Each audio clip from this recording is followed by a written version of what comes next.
What's the millennial question? Apparently, millennials as a generation, which is a group of people who were born approximately 1984 and after, are tough to manage.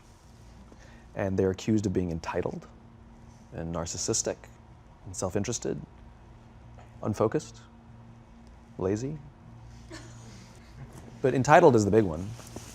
And because they confound leadership so much, what's happening is leaders are asking the millennials, what do you want? And millennials are saying, we want to work in a place with purpose, love that. We want to make an impact, whatever that means. We want free food and beanbags. And so somebody articulates some sort of purpose, there's lots of free food and there's beanbags, and yet for some reason, they're still not happy. And that's because they're missing, there's a missing piece.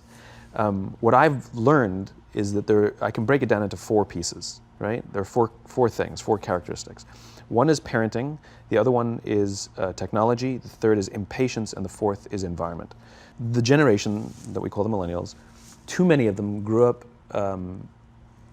subject to, not my words, failed parenting strategies, where, for example, they were told that they were special all the time.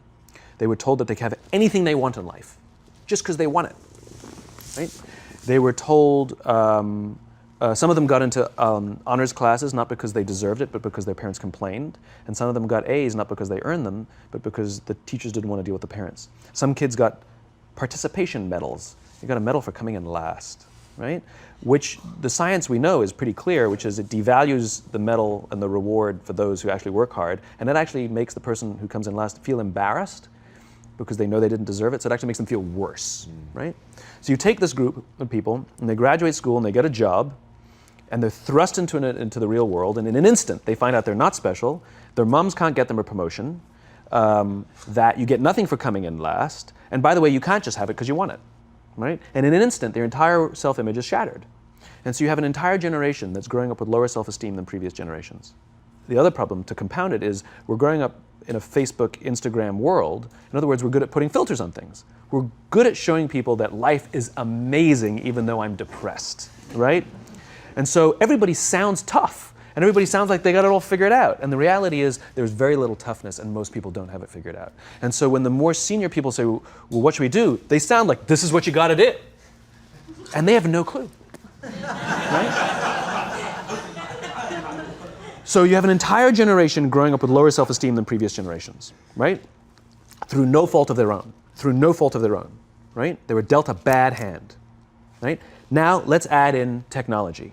We know that engagement with social media and our cell phones releases a chemical called dopamine.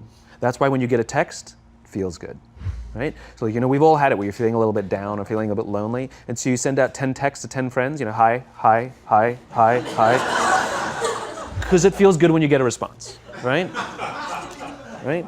It's why we count the likes. It's why we go back 10 times to see if my Instagram is growing slower, did I do something wrong? Do they not like me anymore, right?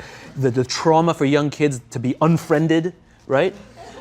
Because we know when you get a hit of dopamine, which feels good. It's why we like it. It's why we keep going back to it.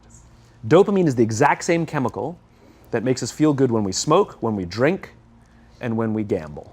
In other words, it's highly, highly addictive. Right? We have age restrictions on smoking, gambling, and alcohol, and we have no age restrictions on social media and cell phones, which is the equivalent of opening up the liquor cabinet and saying to our teenagers, hey, by the way, this adolescence thing, if it gets you down. But that's basically what's happening. That's basically what's happening, right? That's basically what happened. You have an entire generation that has access to an addictive, numbing chemical called dopamine through social media and cell phones as they're going through the high stress of adolescence. Why is this important? Almost every alcoholic discovered alcohol when they were teenagers. When we're very, very young, the only approval we need is the approval of our parents. And as we go through adolescence, we make this transition where we now need the approval of our peers. Very frustrating for our parents, very important for us. It allows us to acculturate outside of our immediate families into the broader tribe, right? It's a highly, highly stressful and anxious period of our lives, and we're supposed to learn to rely on our friends. Some people, quite by accident, discover alcohol and numbing effects of dopamine to help them cope with the stresses and anxieties of adolescence. Unfortunately, that becomes hardwired in their brains, and for the rest of their lives, when they suffer significant stress, they will not turn to a person, they will turn to the bottle. Social stress, financial stress, career stress, that's pretty much the primary reasons why an alcoholic drinks, right? What's happening is, because we're allowing unfettered access to these dopamine-producing devices and media, basically it's becoming hardwired, and what we're seeing is, as they grow older, too many kids don't know how to form deep, meaningful relationships. Their words, not mine. They will admit that many of their friendships are superficial. They will admit that their friends, that they don't count on their friends, they don't rely on their friends, they have fun with their friends, but they also know that their friends will cancel on them as something better comes along. Deep, meaningful relationships are not there because they never practice the skill set, and worse, they don't have the coping mechanisms to deal with stress. So when significant stress starts to show up in their lives, they're not turning to a person, they're turning to a device, they're turning to social media, they're turning to these things which offer temporary relief. We know, the science is clear, we know that people who spend more time on Facebook suffer higher rates of depression than people who spend less time on Facebook, right? These things balanced. Alcohol is not bad, too much alcohol is bad. Gambling is fun, too much gambling is dangerous, right? There's nothing wrong with social media and cell phones. It's the imbalance, right? If you're sitting at dinner with your friends and you're texting somebody who's not there, that's a problem. That's an addiction. If you're sitting in a meeting with people you're supposed to be listening to and speaking, and you put your phone on the table, face up or face down, I don't care, that sends a subconscious message to the room that you're just not that important to me right now, right? That's what happens. And the fact that you cannot put it away is because you are addicted, right? If you wake up and you check your phone before you say good morning to your girlfriend, boyfriend, or spouse, you have an addiction. And like all addiction, in time, it'll destroy relationships, it'll cost time, and it'll cost money, and it'll make your life worse, right? So you have a generation growing up with lower self-esteem that doesn't have the coping mechanisms to deal with stress, right? Now you add in the sense of impatience, right? They've grown up in a world of instant gratification. You want to buy something, you go on Amazon, it arrives the next day. You want to watch a movie? Log on and watch a movie. You don't check movie times. You want to watch a TV show? Binge. You don't even have to wait week to week to week, right? I know people who skip seasons just so they can binge at the end of the season, right? Instant gratification. You want to go on a date, you don't even have to learn how to be like, hey. You don't even have to learn and practice that skill. You don't have to be the uncomfortable one who says yes when you mean no, and says no when you mean no, and yes when you don't have to swipe right. Bang, I'm a stud. Right? You don't have to learn the social coping mechanisms, right? Everything you want, you can have instantaneously. Everything you want, instant gratification, except job satisfaction and strength of relationships. There ain't no app for that. They are slow, meandering, uncomfortable, messy processes. And so I keep meeting these wonderful, fantastic, idealistic, hardworking, smart kids. They've just graduated school. They're in their entry-level job. And I sit down with them and I go, how's it going? They go, I think I'm going to quit. I'm like, why? They're like, I'm not making an impact. I'm like, you've been here 8 months. You know? It's as if they're standing at the foot of a mountain and they have this abstract concept called impact that they want to have in the world, which is the summit. What they don't see is the mountain. I don't care if you go up the mountain quickly or slowly, but there's still a mountain. And so what this young generation needs to learn is patience. That some things that really, really matter, like love, or job fulfillment, joy, love of life, self-confidence, a skill set, any of these things, all of these things take time.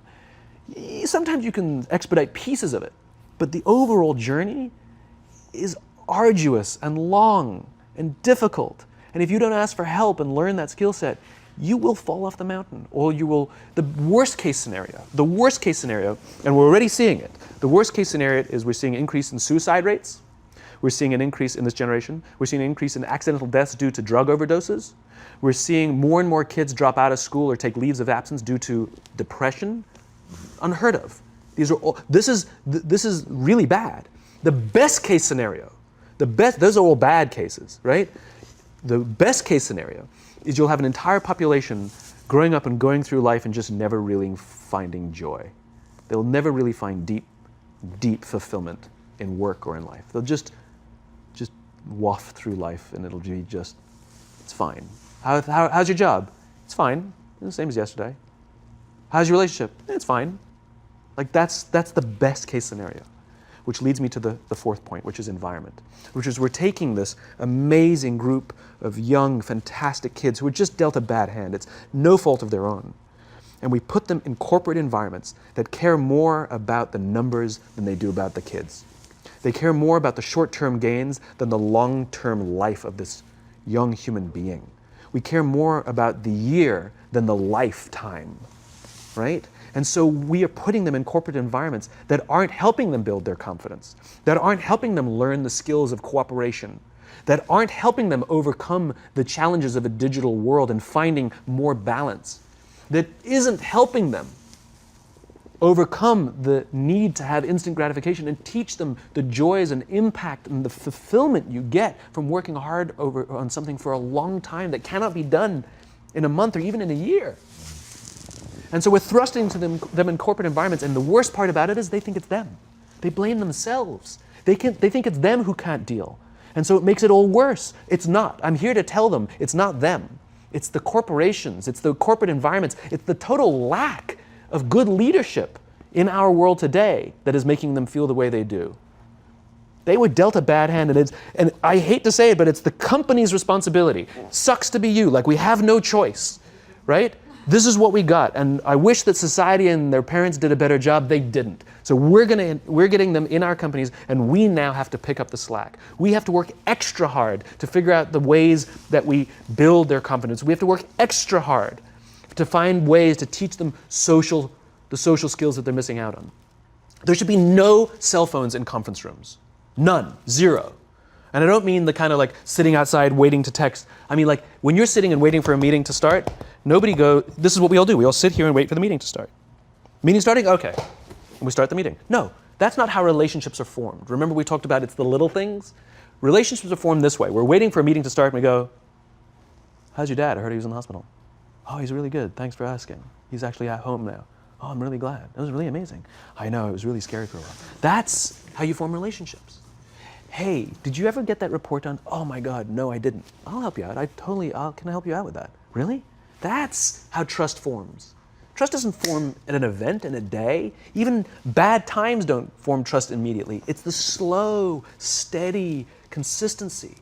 And we have to create mechanisms where we allow for those little innocuous interactions to happen. But when we allow cell phones in conference rooms, we just, okay, have the meeting.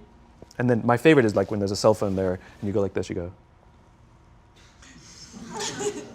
It rings and you go. I'm not going to answer that. Like, Mr. Magnanimous, you know? When you're out for dinner with your friends, like, I do this with my friends. When we're going out for dinner and we're leaving together, we'll leave our cell phones at home. Who are we calling? Maybe one of us will bring a phone in case we need to call an Uber or take a picture of our meal. That goes without saying, come on. I'm an idealist, but I'm not insane. You know? Not a heathen. I mean, it looked really good. We'll take one phone. And so it's like an alcoholic. The reason you take the alcohol out of the house is because we cannot trust our willpower. We're just not strong enough. But when you remove the temptation, it actually makes it a lot easier. And so when you just say, don't check your phone, people literally will go like this. And somebody will go to the bathroom, and what's the first thing we do? Grab the phone. Because I wouldn't want to look around the restaurant for a minute and a half, you know? But if you don't have the phone, you just kind of enjoy the world. And that's where ideas happen. The constant engagement is not where you have innovation and ideas. Ideas happen when our minds wander and we go, and you see something, I bet they could do that. That's called innovation, right? But we're taking away all those little moments, right? You should not, and none of us should charge our phones by our beds. We should be charging our phones in the living rooms, right? Remove the temptation. You wake up in the middle of the night because you can't sleep, you won't check your phone, which makes it worse. But if it's in the living room, it's relaxed, it's fine. But it's my alarm clock. buy an alarm clock. They cost $8, right? I'll buy you an alarm.